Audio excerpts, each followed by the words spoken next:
Maverick traders, welcome out to this class on trading the Volatility Index. The VIX is an interesting gauge. It's an interesting tool. We're going to go through the ins and outs of it and make sure that by the time you're done with this class, you know more about the VIX than 99.9% of people out there, I assure you. So let's have some fun. Let's get into trading the VIX. Let's come over here to a whiteboard and let's really discuss the volatility index, what it is, how it works, what the reason for this index is, and so forth. So the VIX, you'll hear a lot of traders talk about it, and it's an instrument. It is not an asset, meaning when you think about buying a stock, you're actually buying into a company, a real entity, right? And this company has revenues and earnings and cash flow and expenses and employees and so on. The volatility index has none of that. This is simply a gauge. This is nothing more than a financial instrument. It has no earnings, no revenues, no employees, no nothing. So what is it? Well, it's a gauge of volatility. You'll often hear it referred to as the fear index or a fear gauge or that sort of thing, because it really does kind of show when there's fear in the marketplace, right? And what it is it's actually the implied volatilities of the S&P 500. So when you think about the S&P 500, now that is also just an index, but it tracks actual companies. It tracks 500 of the biggest and brightest companies here in the US. I mean, it has all the big names, Apple and Google and Microsoft, ExxonMobil and Chevron and Bank of America and JP Morgan, and the list goes on, right? If it's a huge corporation, publicly traded, it's probably in the S&P 500. Now, this particular index is often used as kind of a measuring tool for money managers. And actually, when you think about portfolio managers, any portfolio out there probably mirrors the S&P 500 to a certain extent.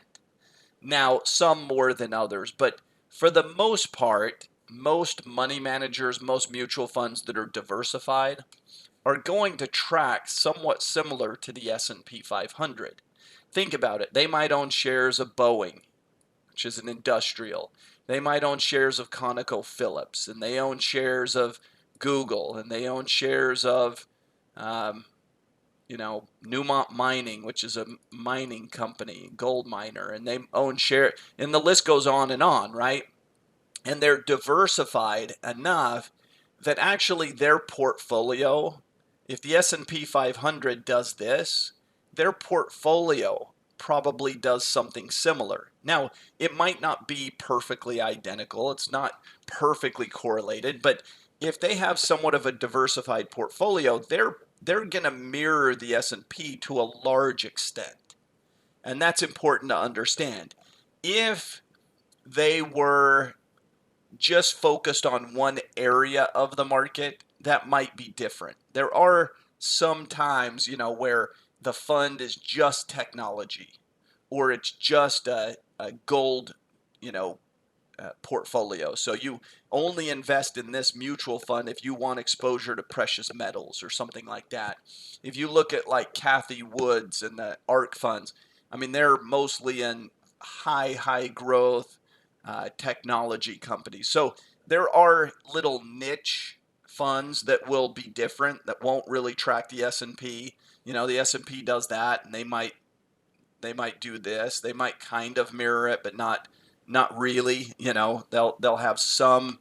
If the market's going up, most stocks are going up, so they probably somewhat mirror it, but it'll be very different in terms of the volatility.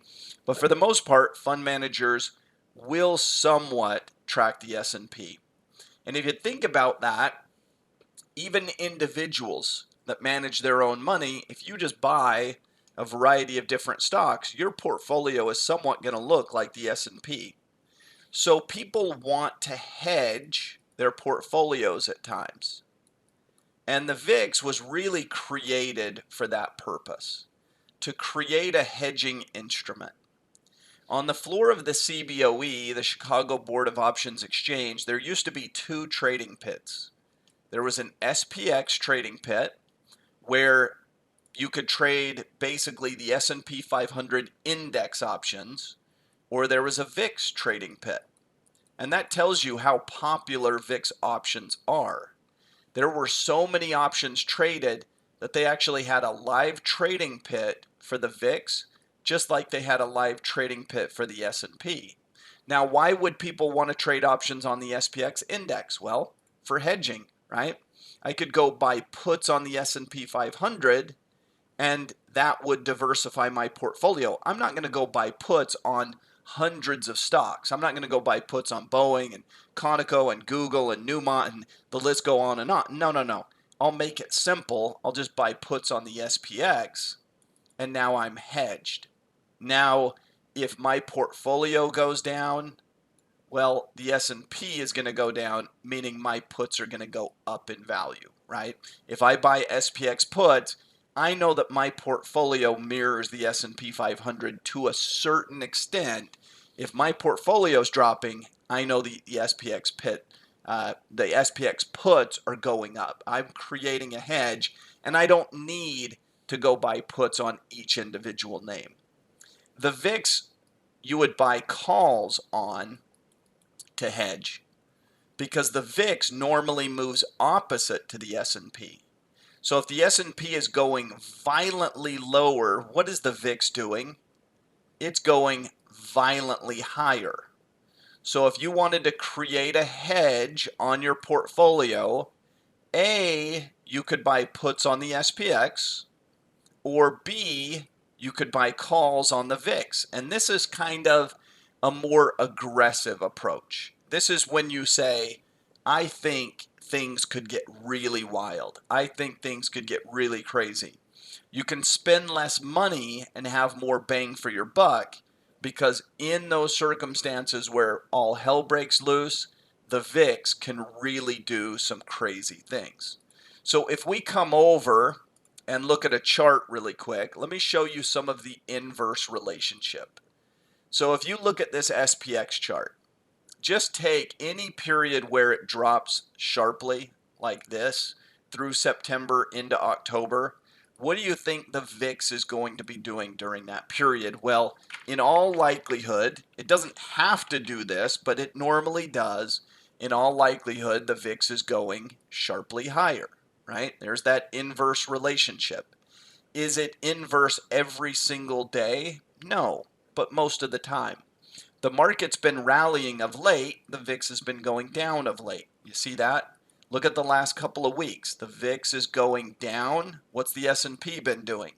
Well, it's been going up. There is that inverse correlation where as the SPX rises, the VIX tends to fall. And that speaks to kind of fear and volatility. If the SPX, if the markets are rallying, people get less fearful, right? If you think about fear, it's a fight or flight response. So when markets are going down, people begin to panic, and there can be, panic selling. Hey, I need to get out before I lose more money. As the market's falling, people are unloading their shares, kind of rushing for the exits. There might even be forced liquidations and margin calls and so on. But as that market falls and fear goes up, well, that's what the VIX is. That fear gauge goes up accordingly. And really what it is it's the implied volatility is rising. Now, what implied volatility means is that basically this is what's expected. Another word for implied is expected or anticipated, or, this is what's being implied based on these numbers. So if we have a VIX at 27, that implies a certain amount of volatility. That implies that the market should wiggle this much. And so that brings up the question of, well, how much? How much is that? You can actually calculate it. You can actually do that. The square root of 12, if you take the square root of 12, why 12? Well, because there are 12 months in the year. If we wanted to convert that VIX number into how much volatility we're expecting for the month, we can do that. The square root of 12 is 3.4641. So if you simply take the VIX number at 27, let's do it together. Let me pull up a calculator here. If we take the VIX at 27 and divide it by the square root of 12, again, why 12? Because we're doing a monthly gauge. There are 12 months in the year. So 27 VIX divided by 3.4641 implies that the market should have monthly volatility of about 7.8%. With a VIX at 27, the SPX should have a 1 month forward volatility of 7.8%. That's what's being implied. Okay. Now, that is how the options are priced. That is what the market is expecting, anticipating.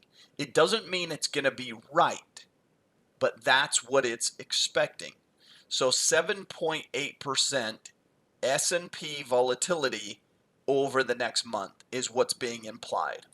Well, what if we changed it? What if we said, what about if the VIX was down here? Look at back in August when the VIX was at about 20.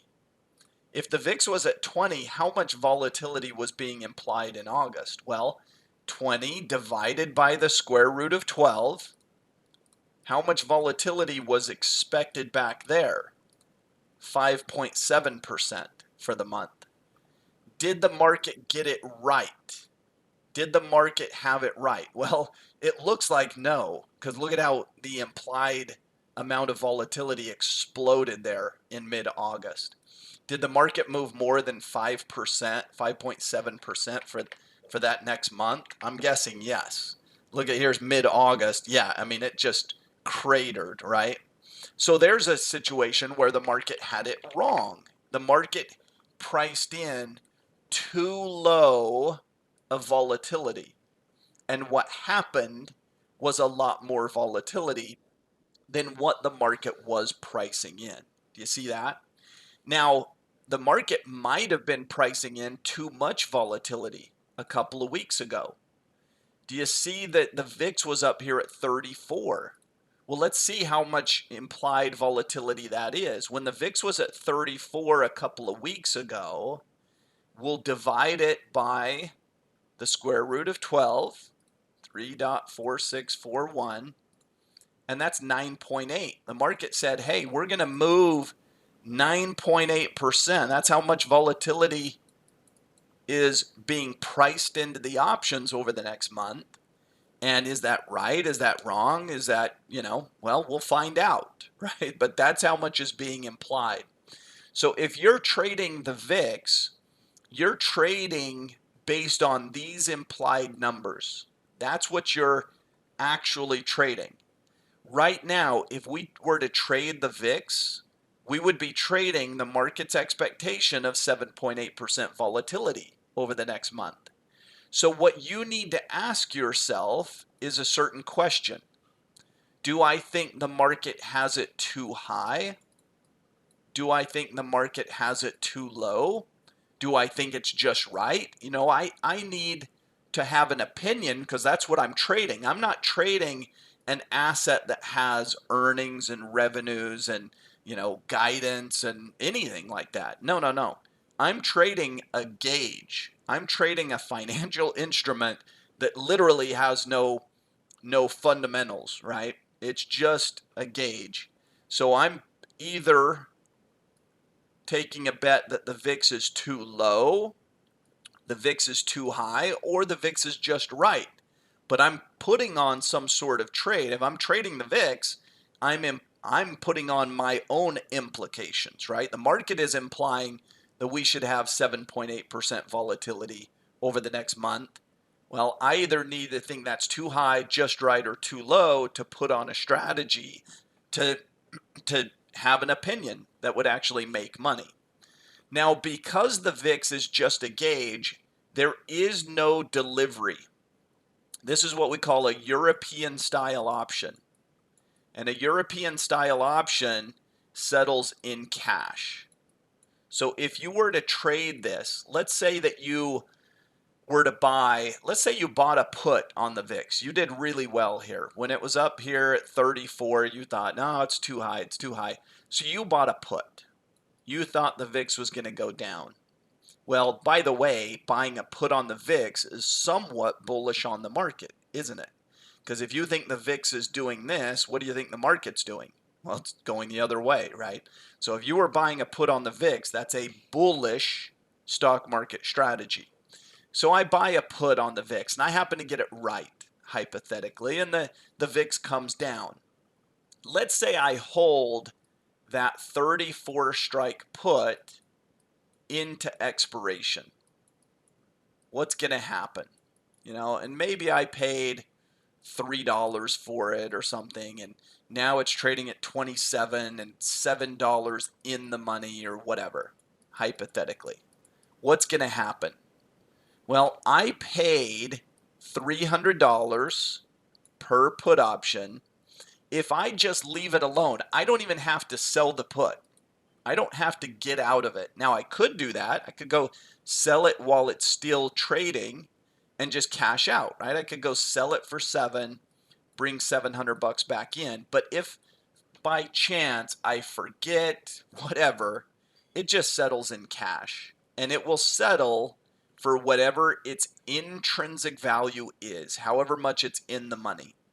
It has a specific settlement date. And on that settlement date, it establishes a settlement price. And they'll actually publish this at the CBOE.com website. If you go to CBOE's website, the symbol is VRO, and you can look up all the settlements, and it'll tell you what this settled at. And let's say that the settlement came in at exactly 27. Well, if the settlement came in at exactly 27 and you owned a 34 strike put, you would literally get 700 as a cash settlement paid back to you. Okay, so it's done in cash. It's very much like you're exiting the trade, like you're placing a sell order, only they just deliver whatever the cash settlement is. Let's go to the CBOE website here and actually look at this, CBOE.com. Let me pull this up. And if you look at the settlements on this, just so you can kind of see how this works, here you can see there's all sorts of derivatives and things. Let's see here. I don't know. I usually do this, VRO settlement, and I just Google it. Let's do it this way. There you go. CBOE.com, and it'll just bring me to the index settlement values. There it is. So it looks like it would have been at CBOE.com. We'd have clicked data, historical data. We can get to the index settlement values. And these are all European style. Okay, they have settlement values. For the most part, when you're trading an index, again, they're not going to deliver all 500 stocks. Like if you trade the SPX index options and you don't close your option, they don't send you 500 stocks to your portfolio. No. These all settle in cash. They don't deliver all the shares. All these index options and things, they settle purely in cash. They're European style options. So European style cannot be exercised early. They settle at expiration. You can buy and sell them as many times as you want, but they can't be exercised early. Okay? They cannot be exercised early. They settle only on expiration at whatever their settlement value comes in at. So if you look right here, the last settlement for VIX options, which happened in October, okay, so we passed October expiration, and the settlement value for the VIX was 31.77. That's what the settlement value came in. In September, you can see that it came in at 26.65. And you can see that if you were trading the S&P 100 index, the settlement value was such and such. And if you were trading the S&P 500 index options, they call that the set. That's its settlement value in September. So the S&P settled at 38.71. Let's see where it settled in October. The S&P index settled at 3,600. You know, it's on pace to settle maybe a little higher than that if it keeps going up into November, and we'll get the November settlement. Maybe it'll be here at 3,800 or something, and so on and so forth, right? And the VIX is setting up to settle lower. A lot can change between now and middle of November when those November settlements come in. But if you are trading, the next contract is November. That's the next contract that you'd be trading, and you're trading it today based on where you think it's going to be in November, right? And then it would settle in cash. So let's say that somebody owned, let's just make sure we're understanding this fully. Anyone that owned call options on the VIX with a strike price below 31.77 received a settlement, right? Every call is in the money that has a strike below. So all of the 31 strike calls, all of the 30s, all of the 29s, all of the 28s, these all settled at some value. How much value? Well, the 31 strike calls settled for 77 cents. You would have received 77-cent credit to your account because that's how far it was in the money. The 30 strike calls all settled at $1.77. The 29 settled at $2.77, and the 28s at $3.77, and on it goes, right? Now, what about the puts? Well, the put options that had strikes below all expired worthless. So any 31 strike, 30, 29, 28, 27, they all expired worthless because they were out of the money. So if you had bought puts on the VIX or something like that, no, the VIX went up, the calls were in the money, the puts were out of the money, right? Right now, the opposite is happening. The VIX is going down. So the puts are currently in the money. Okay, the VIX right now is at like 26 or whatever. So let's say that the VIX settlement in November is at like 26. Okay, hypothetically. And let's even make it more complicated. Let's call it 26.50. Okay, let's make sure you fully understand.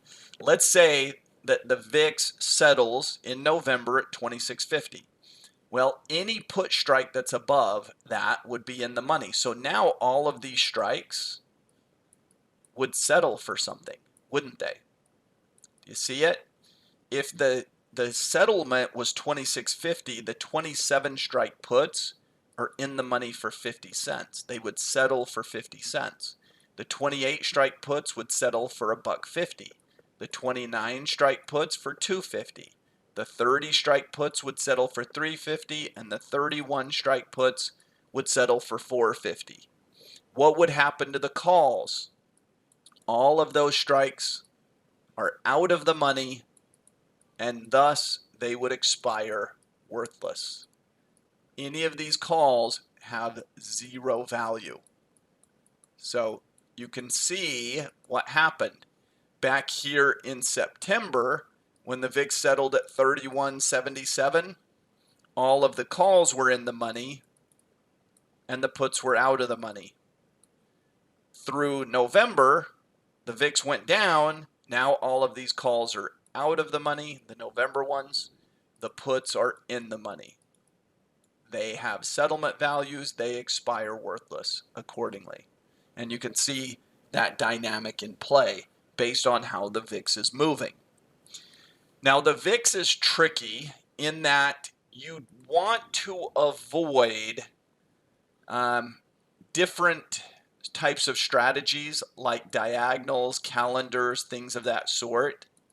unless you really know what you're doing, and even if you know what you're doing, I mean, I've traded this stuff for decades, and I still don't do these, okay? I don't do them because it's dangerous, because you're trading something, you're trading two different assets in effect. Now, I realize that you think you're trading the VIX in both cases, but you're actually trading two different valued VIXs. And that can get kind of confusing for people, but let me explain. So the VIX, again, when you trade a stock option, let's kind of go back a step. A stock option is trading an option on 100 shares of stock, and it's something that we call fungible, right? Fungible, meaning one can replace the other. Like, it's like gold coins. One gold coin is the one, I guess they're not all the same if they're different mint or whatever, but one American Eagle gold coin that just got, created is the exact same as the same type, same vintage, same everything, right? Or a barrel of oil. One barrel of oil is the same as another barrel of oil. They're replaceable. Well, stock is like that when it comes to options. 100 shares of General Electric stock is exactly like any other 100 shares of GE common stock, right? Now, there could be differences if you got into like, well, one's preferred and one's common. That's different. But the 100 shares of common stock in GE is the same as any other 100 shares of common stock. So they're replaceable. And when you trade options on it, if I trade a November or a December, if I do some sort of diagonal, both of these are trading off of the same asset. 100 shares of GE is 100 shares of GE. So if I buy a call here and sell a call here, they both, this 100 shares of GE is the same. So if the stock goes from 70 to 80 or whatever, both of these react to that price move, but there's no difference. Now, VIX options don't work that way. And this is why you just, in my opinion, you just don't trade diagonals and calendars and those sorts of things. Because when you get into VIX options, each of these expirations trade based on the VIX futures. And the VIX futures are different. They're not exactly fungible because they trade at different prices. Okay? So the VIX futures, the VIX November future versus the VIX December future, December futures, they could be trading at different prices. The November VIX could be trading at 26. The December could be trading at 28. Okay, futures trade in something we call Contango or backwardation. I'm not going to go through that whole thing, but basically they can trade at different prices. So GE, 100 shares of GE, they trade at the exact same price. Both of these are trading off of an asset that's going to move identical, right? So go from 70 to 80, the stock is the same. Here, the VIX could move and these could react differently. It's possible that the VIX goes up, but for one reason or another, this goes from 26 to 28, which is up 2. This goes from 28 to 32. That's entirely possible. So this one moved 2 points and that one moved 4. And now the Contango is $4. It used to be 2. Or vice versa. Maybe this comes down to from 26 to 24 and this one just stays flat and stays at 28. So now you're at a situation where that moved down and this stayed the same. Now there's $4 difference between them in terms of the pricing. Things like that can happen within the VIX, and here's the problem. The November options are priced, and they're a derivative of the November futures. And the December options are priced and are a derivative of the December futures. So it makes diagonals and calendars and things like that more dangerous, more risk, more reward, more dangerous because one can move and the other doesn't, right? Now, if you trade vertically, you don't have that problem. Any type of vertical spread, meaning you're staying in the same month. So if I trade 2 November options, buy one call, sell one call, well, they're both trading off of the November future. So now I'm back to it mirrors the same thing, okay? Verticals are much safer. Butterflies are a vertical, so they're fine. Iron condors are a vertical. They're trading in the same expiration. Long calls are fine because you're only trading one. Long puts are fine.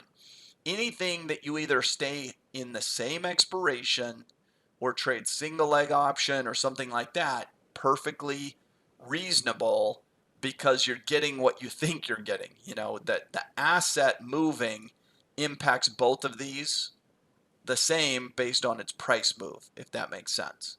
Whereas these could move entirely different. Now let me show you this in action. Let me kind of show you what we're discussing here in terms of the VIX. Now I'm going to pull this up, and I'm going to pull up VIX futures first. So let's go to the VIX. Let's pull up the futures, and let's go see what we've got here. I mean, we've got a few choices, but we can pull up. There's actually a variety of different expirations and things. But even right there, you can see two futures contracts, you know, of a week apart, and they're very different prices. This one in the 27s, this one in the 26s, you know. So you can see some differences. Let's see if we can go out a bit further. Let me see if we can do this to where we get a little bit wider. Let's get a little bit wider out there. I don't know if that's what I want. Why is it not giving me the expirations here? So there's the VIX index. Let's use that as a baseline. Let's pull up multiples and let's come over here and we'll just pull up a variety. So let's see. If we go to the 2022 series, maybe we'll find that one right there, which is mid-December. Let's add that. And then let's go back. Let's go to 2023 and let's go mid-January. Let's add that. And let's go add a February and add that. Okay. Now we've got some different VIX futures here. Now let's spread these out a bit. And let's make sure everyone understands kind of what's happening here. So we have the December futures, and if you look at the midpoint, that's probably a good starting point. So here's the bid column, here's the ask column, here's what these futures are trading for, and here's your midpoint. We're going to call the midpoint kind of the fair value. So there's not a huge contango, but there is some. So let's look at the VIX, and the December, we'll call it 2750. I'm going to round up. The December futures are going for about 2750.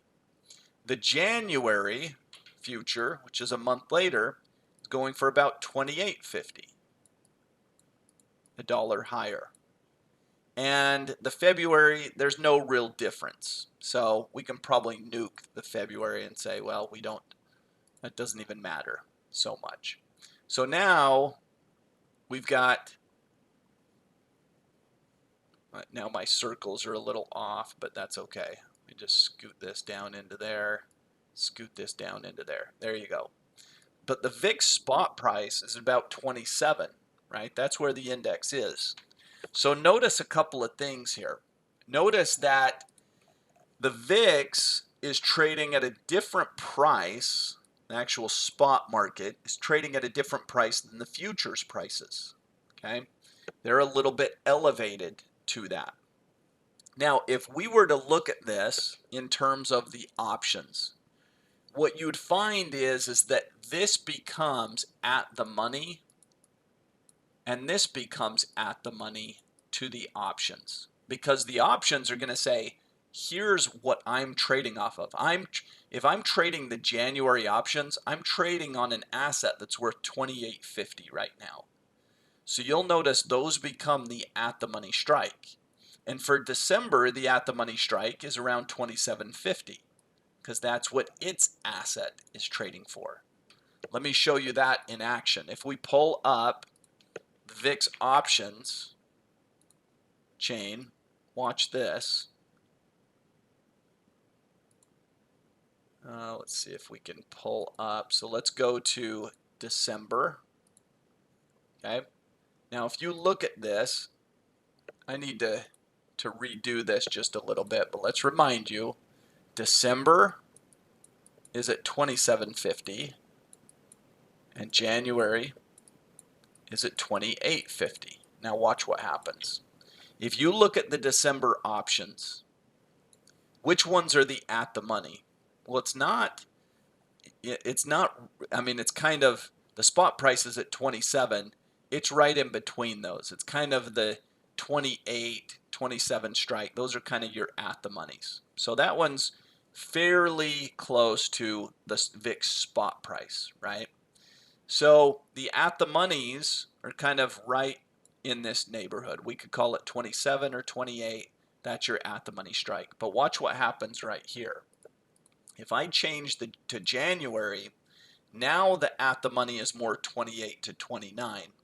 You'll see that in a couple of ways. You'll see that in the delta, which if you look at the deltas, which ones are closest to 50, it's more up here, closer to 29. And if you look at which options are priced the same, see how if you are looking all the way down here at 27, if you thought 27 was at the money, it doesn't make sense, because the 27 at the money call is going for 4, but the put's only going for 250. Usually when you're looking at an at the money strike, the call and the put would basically be trading for about the same value, wouldn't they? Because it's kind of a 50-50 bet as to whether the stock's going to be above or below the at the money strike. If you want to get to the options that are about the same value, you got to be up here in the 28, 29 area. Again, that's your at the money level. That's what these January options, okay, now we're in January right here. That's what these January options are trading off of, is an asset that's priced at 28.50, not 27.10. These January options are moving based on what the January futures are doing. And these January options are trading based on those January futures at 28.50. That's what they're pricing in. So it's a little confusing that way, but I wanted to point that out because it can be very dangerous. I just avoid them. I just don't trade any diagonals, calendars. I don't know, it would be dangerous to do it, because you can see some crazy circumstances where, some huge contangos or backwardations or different things take place, and that's hurting someone. It could be helping someone as well that's trading diagonals and calendars, but it could be putting a real pain. And so you don't really know what your worst case scenario is. If you trade a diagonal or a calendar, your max risk is undefined all of a sudden. All of a sudden, you have essentially unlimited risk, because this one doesn't move the same as this one. So you're trading essentially two different assets. Yeah, they'll somewhat move similar most of the time, but not always. Sometimes this will go crazy that way, and this will go crazy the other way, or whatever. So if you stay within the verticals, it's a little bit safer. Now, what type of strategies can you use? Well, the majority of strategies that people use on the VIX is upside, is basically as a hedging approach. So if you were nervous about the markets, you could come in here and say, okay, I realize that I have to buy options based on, like if I was going out to January on the VIX, I'm buying options based on a VIX at 2850, not 27, based on a VIX of 2850, because that's where the futures are pricing it. That's where the futures market is on the VIX. If I was to pull up options on that, I could buy calls, I could buy call spreads, I could buy call butterflies, I could do all sorts of things, but a lot of the options end up being traded in call options because that's what's going to give you the biggest bang for your buck on the hedge. And ideally, you buy your insurance when it's at a great level, when the VIX is like at a bottoming point, right? That's when I'd want to buy calls on it. So if I felt like the stock market, if I felt like the S&P was at a peak and turning down right here, and I thought the VIX was at a bottoming point and just turning up, that'd be the perfect time. And I'd come in here and maybe I'd say, okay, I'm going to pay 400 bucks to buy a call option. That one's in the money, by the way. If I wanted to buy at the money, I could buy one of these 28 or 29. Let's say I buy the 29, which is more at the money, and I pay $330 per contract to buy one of those. What's going to happen to that option? If the VIX does in fact go sharply higher, and we go from a spot VIX at 27 and it explodes up into the 30s, what's going to happen to my call is it's going to go from 330 bucks to considerably more, right? It's going to go to 400, 500, 600, 700, 800. It's going to gain value as the VIX explodes higher. In the craziest of circumstances, it could go much, much higher. I mean, considerably higher. But normally, I mean, you could spend a lot of money on VIX calls and not always get it right. If we come back to the chart, I mean, if you time it well, it's like anything else in trading. If you time it well and you bought some VIX, in here, okay, fantastic. If you bought it back here thinking it was going to go up and it just kept bleeding lower, you just lost money, right? So it's all about timing. If you caught the VIX for this move, great. If you caught it for this one, well, not so good if you own calls. So it's all about the timing of it and the trade you're placing. If you're doing some sort of bullish VIX trade, equals bearish on the S&P, bearish market outlook, right? That move happens if this move happens.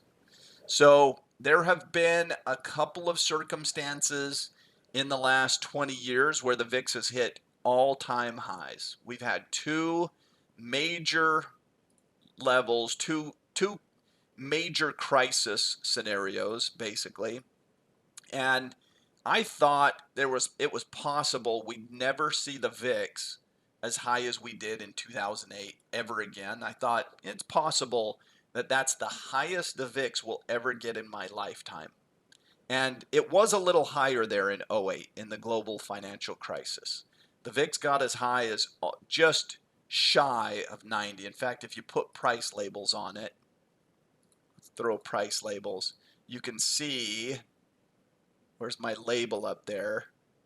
Why is that not giving me a label? Or I just can't see it because let's spread this out a little further and we'll be able to see it. Okay, 89.53. That was the all-time high in the VIX. We've never, by the way, in decades, in its history, it's never been higher than that. I suppose if they had a VIX back in the Great Depression, it probably would have been higher than that. That's probably the only time in history is back in the Great Depression where a VIX would have theoretically been higher. I don't know if there would have ever been another time. But 89.53, all-time high. Again, I thought we'll probably never see that again. And then 2020 hit and markets shut down and COVID and everything. And the stock market fell 35, 40%, I guess it was, in 1 month. And the world closed down and the VIX hit 85.47. Those are absolute just chaos and crisis numbers. That is as big and as bad as it ever gets. And by the way, if the VIX is ever in the 80s, you pretty much have to buy stock because either the world ends or it doesn't. And either way, buying stock's not going to hurt you, right? You're either buying stock at an 85 VIX and the world does in fact go to, like implode and all of us die and you buying stock didn't matter anyway, or the world survives and you bought good stock at great prices. That's kind of my philosophy, right? It's like the old saying about nuclear bombs is when nuclear bombs are threatened or are going off, you basically buy the market because it's down so far because either the world's coming to an end or it's not, and either way, buying stock is not going to hurt you any more than whatever else is. So that's kind of the theory there. But you can see VIX spikes. I mean, at 50, these levels have happened plenty. You had one in '08, you had one in 2015, you had one in 2011 and 2010. Those are even abnormal. Mid 30s is usually about as high as the VIX gets, actually. If you look at most all of these peaks, the majority of them kind of stall out in the mid 30s. And that's the majority of them in these spikes. So even to get a move to 45, 50 is pretty darn extreme. This only happens rare occurrences in your lifetime. But that kind of puts an idea. I mean, we just recently spiked up to the mid 30s and you can see how it's fallen off sharply. If this bear market persists and things take a turn for the worst and we go into a recession, and this is probably more of a 2023 story, but could we get the spike up here in the mid 40s, and so on? That would probably be the finishing touch on this bear market. Wouldn't surprise me. I kind of think that might be, usually these trends, we've been in a bear market for 2022, right? The stock market's down 25 whatever percent. So a lot of times these things go out with a bang. They don't go out with a whimper, they go out with a bang. And so you get an exhaustion move, a capitulation move, they call it. And a capitulation is throwing in the towel, just I've too much pain, no moss type of scenario where it's just you're done and people give up. And that's kind of how these often finish, is when people just absolutely give up and stocks just fall off. The VIX just explodes, and that's the finishing touch. That's like the exclamation point down here at the end of this move. And it wouldn't shock me if, sometime in 2023, we have kind of that final end to this bear market where things just somewhat, accelerate and implode and that sort of thing. And, how much lower than here? I don't know. Maybe it happens at 2300 or 2400 or something. I don't know what it would be exactly, but something along those lines of, or 3400, pardon me. Maybe it's down here at 33, 3400 in the S&P, something like that, where it's like this final kind of exhaustion capitulation move, and then we recover from there. And by the way, that's still considerably higher than the lows in 2020. So I don't think we're getting back to it. Would actually surprise me if we ever go back to the 2020 lows. That's not how the markets work. There will be numbers that you see in your life that we never revisit, and that's probably one of them. I don't know that we'll ever go back as low as that 2020 bottom. We'll probably come a little lower before this thing's all said and done, and then bottom out and proceed. Is the S&P going to eventually go to 6,000 and 7,000 and 8,000? Absolutely. The markets go to new all-time highs. It's just a question of how it gets there. So that kind of gives you a sense of how the VIX works, how it moves inverse to the S&P. If you're going to trade it, be very careful. I think avoid diagonals, avoid calendars, just trade with same expiration time periods. Trade If I wanted to go build a call spread, I could go buy this call and sell this call against it, you know, and all of a sudden I've got this 28-32 bull call spread in the same month. That's not risky. In this case, my max risk is defined. In this case, you know, that trade only cost me $1. See, I paid $3.55 for that. I sold that one for $2.55. My max risk is $100. It's a $4 wide spread, so I could theoretically make 3. Max reward, max risk is defined. It's not crazy aggressive, but I'm avoiding the diagonals and the calendars and those things because my risk in those scenarios would be undefined, and no thank you on that. This one, that's exactly your max risk, max reward of trading that as a bull call spread. So let's leave it there. Thanks everyone for joining us. On behalf of Maverick Trading, I'm Corey Halliday. Hope you enjoyed this class on trading the volatility index. Till next time, goodbye everyone.